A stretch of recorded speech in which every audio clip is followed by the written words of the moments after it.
देखिए, इस विषय में कहीं ऐसा नहीं कि किसी किसान को अपनी खेती कॉन्ट्रेक्चुअल या किसी तरह कॉन्ट्रैक्ट पे देनी है।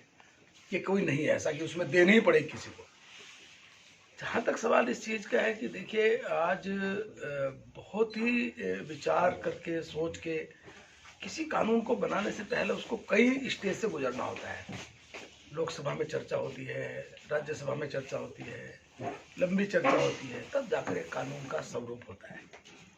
फिर अगर कहीं हमारे किसी अन्नदाता को इसमें कोई दिक्कत है तो ये भी है कि 2 साल के लिए इसको 1.5 साल के लिए पोस्टपोन करने वाली स्थिति भी, ऐसा मैंने भी पढ़ा है और इस प्रकार की चर्चा आपके माध्यम से मैंने सुनी भी है कि ऐसा भी विषय आया।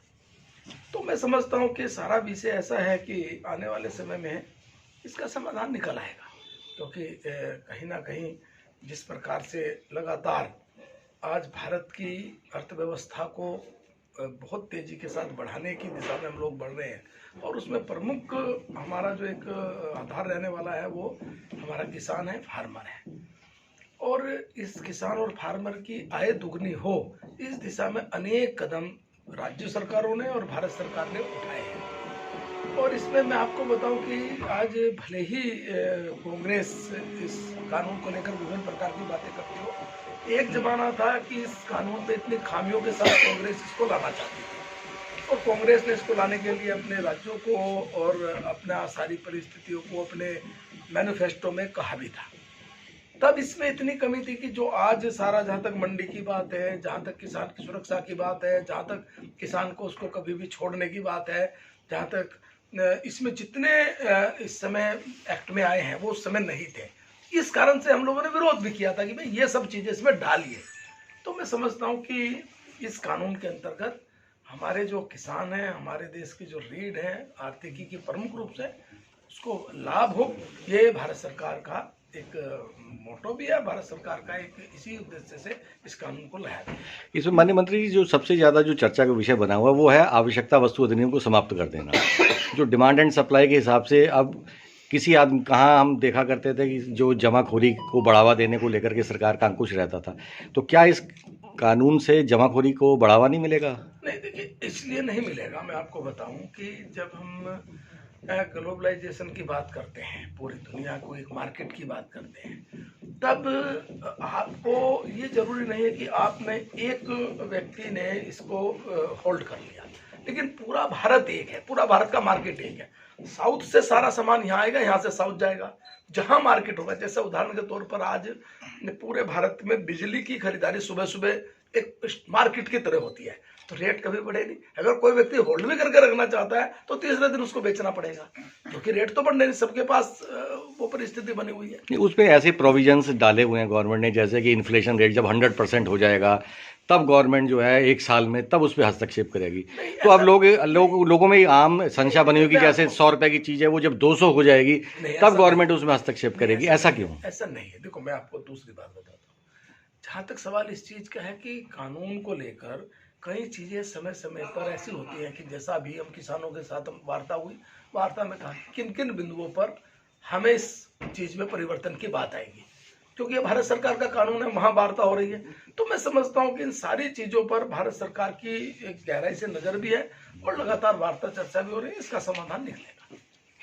अच्छा साहब, ये आप हमारे स्टेट में नगर निकाय के, आपका भी हमने वो जो गवर्नमेंट ने पास किया था वो पढ़ा कि आपने जो सर्किल रेट के हिसाब से हाउस टैक्स आपने बढ़ा दिया है। उससे आप क्या समझते हैं साहब, ये फ़र्क नहीं पड़ेगा? अब जैसे कोई सड़क के किनारे है उसका एकदम हाउस टैक्स बढ़ जाएगा, जो दूर बैठा है उसका कम हो जाएगा, तो ये बराबरी वाला अनइवन हो जाएगा। इस पर आप क्या कहेंगे, ऐसा क्यों किया गया? देखिए, भारत सरकार ने सुधारात्मक दृष्टि से राज्यों को एक निर्देश जारी किए हैं कि अपनी जो प्रॉपर्टी टैक्स है, प्रॉपर्टी टैक्स को आप लिंक करिए सर्कल रेट के आधार पर।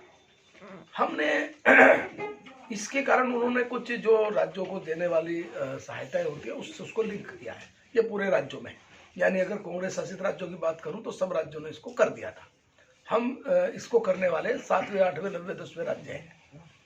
हमने करने के पीछे इसके 2 प्रमुख रूप से हमने एक्ट में संशोधन करते हुए रखा। नंबर 1, राज्यों ने निकायों को, हमारे राज्य निकायों को अधिकार दे दिया है कि आप जब इस टैक्स को लगाएंगे अपने बोर्ड में जाकर, ये सरकार, राज्य सरकार ने केवल नीतिगत निर्णय लिया है।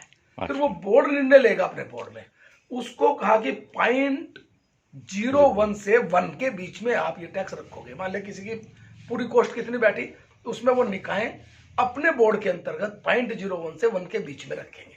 लेकिन हमने साथ साथ एक शर्त और लगाई है, वर्तमान में किसी के पास 100 रुपए है, अगले 5 सालों तक वो कितना भी लगाए, किसी रूप में भी जाए, 5% से ज्यादा नहीं बढ़ेगा। यानी 100 से 105 हर साल 5% बढ़ सकता है, इससे ज्यादा नहीं बढ़ेगा। वर्तमान समय में वो जो बढ़ने का है वो 7.5 से 12% तक भी है, लेकिन हमने कहा 5%, हमने उसके ऊपर लिमिट तय कर दी। 5% से ज्यादा नहीं बढ़ना चाहिए, इससे कम तो हो सकता है लेकिन 5% मैक्सिमम है। तो इस कारण से अगले 5 साल हमने किया है 0.01 से 1 के बीच में रखना है, वो बोर्ड को तय करना है कि क्या करना है। राष्ट्रीय स्वच्छता मिशन ड्रीम प्रोजेक्ट है हमारे माननीय प्रधानमंत्री जी का, और सारे लोग उससे जुड़े हुए हैं, और पालिका क्षेत्र का काम ही यही है कि नगर में सफाई रखना। तो इससे एक जुड़ी हुई एक समस्या है ट्रचिंग ग्राउंड की। अब हम बाजपुर में ही हैं, हमारे माननीय बल्लाल जी बैठे हैं। बाजपुर में ट्रचिंग ग्राउंड ना होने की वजह से एक ऐसी जगह पे कूड़ा फेंका जा रहा है जहाँ पर शहर की शुरुआत होती है। बगल में ही जो है वो दीनदयाल उपाध्याय जी के नाम पे पार्क है, उसमें इतना पैसा करे, तो उस पर क्यों नहीं ध्यान दिया जा रहा है? बहुत ध्यान दे रहे हैं। हम जब 2017 में सत्ता में आए, हमारे यहाँ जितने निकाय थे उनमें लगभग 10 के पास अपना ट्रेंचिंग ग्राउंड था।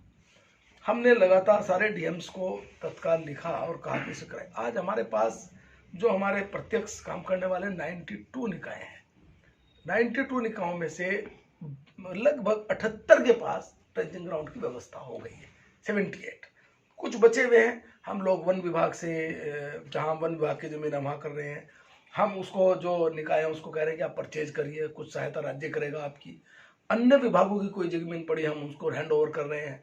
तो ये चूंकि देखिए ये एक बहुत लंबी प्रक्रिया है।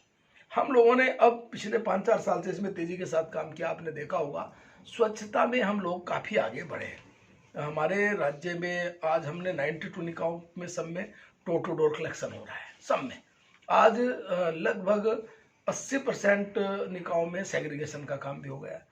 लगभग 60 से ज़्यादा निकायों में कुछ ना कुछ बनाया जा रहा है, कंपोस्ट है, कुछ है, जो भी उनको है जी। लगभग हमने 62 निकायों को डीपीआर के अकॉर्डिंग पैसा जारी कर दिया। तो ये सही है कि ये चूंकि एक स्लोली प्रोसीजर चलता है और इसका रिजल्ट थोड़े दिन बाद नजर आता है, लेकिन हमने पूरे प्रदेश के अंदर जो वातावरण बनाया है इसमें हमें बेनिफिट भी मिला है कि हम रैंकिंग में भी काफ़ी आगे बढ़े हैं। और मैं समझता हूँ कि आने वाले समय में हम लोग जो तय कर रहे हैं कि कुमाऊं में, यानी इसमें जो हमारा हल्द्वानी है, काशीपुर है यहाँ, और रुड़की हमने वेस्ट टू एनर्जी की तरफ हम बढ़े हैं। यदि हम रुड़की में सफल होते हैं तो तब हम उसको एक यहाँ भी पायलट प्रोजेक्ट करेंगे। हरिद्वार में हम बायोगैस की तरफ हमने कहा बढ़िए, और अगर हरिद्वार में बायोगैस सफल हो जाती है तब देहरादून में हम बायोगैस की तरफ जाएंगे। तो अभी चूंकि पूरी दुनिया इस तरफ लगातार आगे बढ़ रही है, वेस्ट टू एनर्जी दुनिया में कुछ जगह लगे हैं, कुछ जगह भारत में भी, शायद मुझे लगता है कि एक दिल्ली में है, छोटा सा प्रोजेक्ट था, लेकिन अब थोड़ी नई टेक्नोलॉजी आई है इसलिए उस दिशा में लोग बढ़ने शुरू हो गए हैं। इसी प्रकार बायोगैस भी अभी 2-4-10 जगह शुरू हुई है, हमने उस पर भी काम करना शुरू किया है। कंपोस्ट सामान्यतः सब जगह बन रहा है, हमने भी, हमारे यहाँ भी 60 में कंपोस्ट बन रहा है। तो होगा, इसमें एक अच्छी सफलता हमें मिल भी रही है और आगे जाने वाले समय और मिलेगी। एक सवाल है जी, माननीय मुख्यमंत्री जी की लोकप्रियता को लेकर के तमाम सवाल बीच में उठे थे, तो पार्टी जनों से बीच में बात करने का मौका भी मिलता है, तो क्या बात त्रिवेंद्र जी की इस छवि को लेकर के ऐसा क्या हो गया जो नेगेटिव बातें होने लगी हैं? किसी भी की लोकप्रियता नापने का एक पैरामीटर्स होता है। हम लोग सत्ता में आए 2017 में, सत्ता में आने के बाद हमने आधा दर्जन चुनाव फाइट करे, सब जीते। तो यही लोकप्रियता का पैमाना होता है कि जनता में कितना पसंद करते हैं। किसी 10 आदमी 20 आदमी से पूछ के और इस प्रकार का जारी कर देना वो लोकप्रियता का पैमाना नहीं है। वो इंडिविजुअल किसी चीज को लेके किसी के मन में क्या कुंठा है, भाव है, उस पर तो वो खुद ही जाने क्या होता है। लेकिन जहाँ तक सवाल है लोकप्रियता का, आप बताइए कि हमने पंचायत चुनाव जीते, हमने निकाय चुनाव जीते, हम लोगों ने 2-2 बाई इलेक्शन जीते, हम लोगों ने अनेक जो सामान्यतः कोऑपरेटिव के चुनाव वो हमने जीते। तो इन सब चुनाव में लोकसभा से लगाकर ये सारे 6 चुनाव में हमने एक बड़ी सफलता प्राप्त की है। तो क्या ये लोकप्रियता नहीं मुख्यमंत्री? तो ये मान के चलिए अगला जो चुनाव होना है विधानसभा वाला वो उन्हीं की निर्देशन में तो रहेगा। बुराई क्या है? इस समय हम पूरी ताकत के साथ खड़े हैं, पूरी सरकार खड़ी है और हम आने वाले समय में 57 से आगे बढ़ेंगे। 57 हमारे, 57 से ज़्यादा सीट हम लेंगे। तो आज जिस प्रकार से हमारी सरकार चल रही है, ये बहुत ही एक अच्छे प्रकार से सरकार चल रही है। आप पार्टी का जिस तरह से एकदम से उदय हुआ है और वो आपसे सवाल जवाब वाला बीच में भी एपिसोड आया था, तो उसमें कितना समझते हैं कि आप पार्टी नुकसान कर सकती है या प्रभावी रहेगी उत्तराखंड में आने वाले चुनावों को लेकर? देखिए, एक हम लोग जब काम करते हैं राजनीतिक फील्ड में, तो आज राजनीति में हमारा वर्कर, हमारा कार्यकर्ता 24/7 जनता के बीच में रहता है, उसके सुख में दुख में उसके साथ भाव से जुड़कर रहता है। कोई यदि महीने 2 महीने में आकर और राजनीतिक रूप से अपनी बात कहे तो वो तो उसका विवेक है, उसको कौन रोक सकता है। लेकिन राज्य के अंदर भारतीय जनता पार्टी के लाखों कार्यकर्ता 24 घंटे जनता की सेवा में लगे हुए हैं। हमारे पास बड़ा काडर है और हम बहुत उस काडर को लेकर आसान्वित है कि 57 से ज़्यादा सीटें हमें नहीं, अपने विभागीय कोई उपलब्धि, कोई कुछ संदेश देना चाहें? नहीं, देखिए, हमने 4 साल में राज्य को निरंतर प्रगति के पथ पर आगे बढ़ाया है। हम लोगों ने किसानों की आय दुगनी हो, इसके लिए भी हमने राज्य में 0% पर इनको उपलब्धता कराई है। स्वयं सहायता समूह जो महिलाओं के माध्यम से हमने प्रसाद से उनको जोड़ा है और बहुत रोजगार दिए हैं, उनको हमने 0% पर इनको उपलब्धता कराई है। हम लोगों ने युवाओं को रोजगार देने की दृष्टि में महत्वपूर्ण अनेक कदम उठाए हैं। हम लोगों ने पलायन रोकने के लिए राज्य में पलायन आयोग का गठन किया है। हम लोगों ने राज्य के अंदर विकास की दृष्टि से डबल इंजन का एहसास कराएं, इसके लिए हमने चाहे हमारी 4 धाम की परियोजना हो, चाहे हमारी केदारनाथ जी की बात हो, चाहे हमारे शहरों में बनने वाले अन्य जो रिंग रोड से संबंधित प्रोजेक्ट है वो हमने लगातार आगे बढ़ाए हैं। तो चाहे हमारे पहला राज्य है जिसने एक ही साल में 3 मेडिकल कॉलेज भारत सरकार के आशीर्वाद से प्राप्त करे, जिन पर अब काम चल रहा है। आपने देखा होगा, ये हमारे कुशल प्रबंधन का ही कमाल है कि कोरोना की दृष्टि से राज्य ने एक अच्छा स्थान प्राप्त किया है। तो इस प्रकार से कोरोना को भी हमने मात देकर हम आगे बढ़े हैं। राज्य में हमने आने वाले भाइयों को सबसे तेजी से लाने वाले राज्यों में भी हम शामिल हैं। जहां दूसरी सरकारों ने इस पर ध्यान नहीं दिया, हम लोगों ने पूरा ध्यान के साथ लाए हैं। उनको यहाँ रोजगार से जोड़े, ये हम लोगों ने काम किया। तो इन 4 साल में कि हमारा उपलब्धि भरी कार्यकाल रहा है और इस उपलब्धि के आधार पर ही हमें लगातार जनता का आशीर्वाद मिलता रहा है और आने वाले समय में भी आशीर्वाद मिलेगा। ठीक है।